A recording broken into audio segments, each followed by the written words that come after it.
Hi అండి, ఈరోజు మనం చింత చిగురు మటన్ కర్రీ ఎలా తయారు చేసుకోవాలో చూద్దాం. ముందుగా ఈ చింత చిగురులోని ఈ కాడల్ని మనం తీసేయాలండి.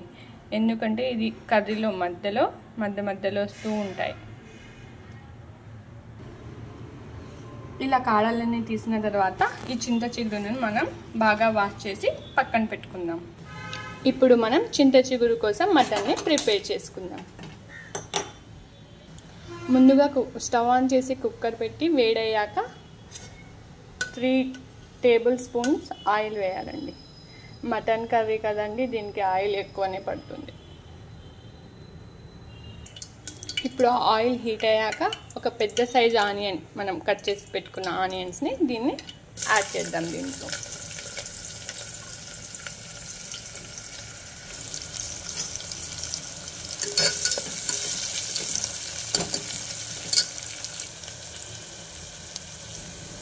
ఇప్పుడు ఈ ఆనియన్స్ బ్రౌన్ కలర్లో వచ్చేటప్పుడు మనం దీంట్లో మటన్ని యాడ్ చేద్దామండి.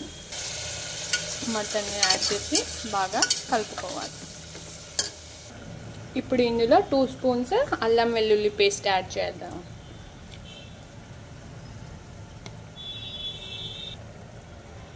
ఇంకా 2 స్పూన్స్ కారం అండి.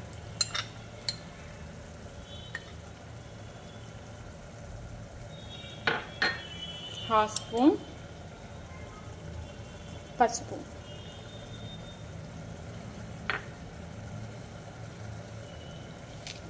1 స్పూన్ సాల్ట్ అండి.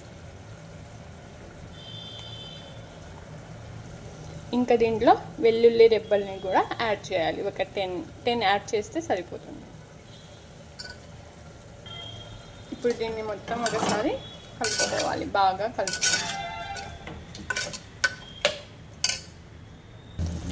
ఇలా బాగా కలుపుకొని ఆయిల్ పైకి వచ్చేంత వరకు కొంచెం ఉడికించుకోవాలండి. ఇలా 5 మినిట్స్ ఉడికించుకోవడం వల్ల మటన్లోని వాటర్ అంతా వెళ్ళిపోతుంది, కర్రీ బాగా టేస్ట్గా వస్తుంది.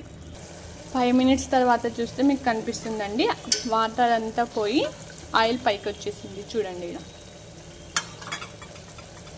ఇప్పుడు దీంట్లో మనం కరివేపాకు యాడ్ చేద్దాం. ఇప్పుడు వాష్ చేసి పెట్టుకున్న చింత చిగురుని కూడా దీంట్లో యాడ్ చేద్దామండి.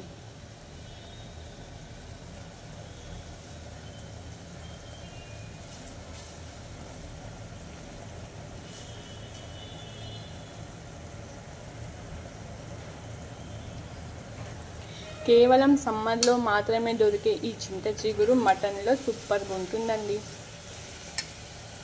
ఇప్పుడు మనం ఒకసారి దీన్ని బాగా కలుపుకుందాం. ఇప్పుడు దీంట్లో మనం 2 మీడియం సైజ్ కట్ చేసి పెట్టుకున్న టమాటాలను యాడ్ చేద్దామండి. టమాటాలు లేకుండా చింతపండును కూడా యాడ్ చేసుకోవచ్చు, కానీ దీంట్లో మటన్ వేసాం కాబట్టి టమాటాలను యాడ్ చేయాలి.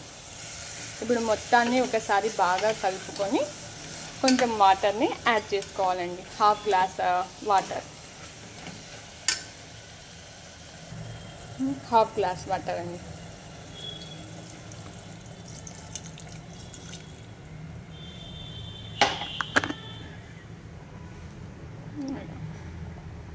వాటర్ వేసి బాగా కలిపి మూత పెట్టుకుందాం. మూత పెట్టి 5 విజిల్స్ వచ్చేంత వరకు వెయిట్ చేయండి. అప్పుడు చింత చిగురు మొత్తం ఉడికిపోతుందండి. 5 విజిల్స్ వచ్చాక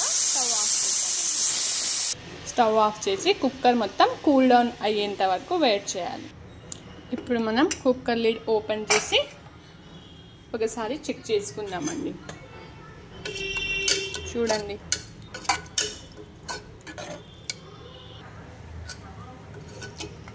బాగా కలిపి ఒకసారి మటన్ ఉడికిందో లేదో చెక్ చేసుకోండి.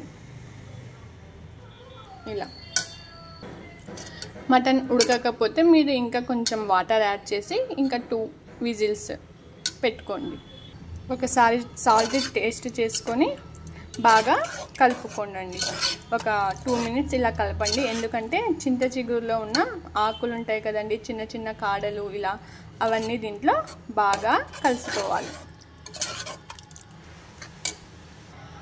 అంతే అండి, మన చింత చిగురు మటన్ కర్రీ రెడీ అయిపోయింది. దీన్ని మనం సర్వ్ చేస్తాం.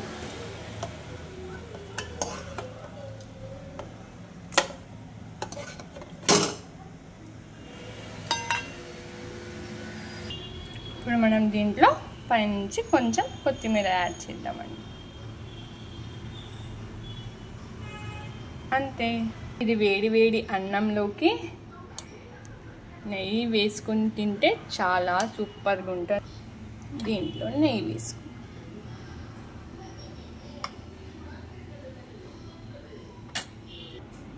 ఇది అన్నంలోకి జొన్న రొట్టెలోకి సూపర్ టేస్ట్గా ఉంటుందండి దీని కాంబినేషన్. మీరు ట్రై చేయండి. ఇంకా లైక్ చేసి మన ఛానల్ని సబ్స్క్రైబ్ చేయండి. Thank you.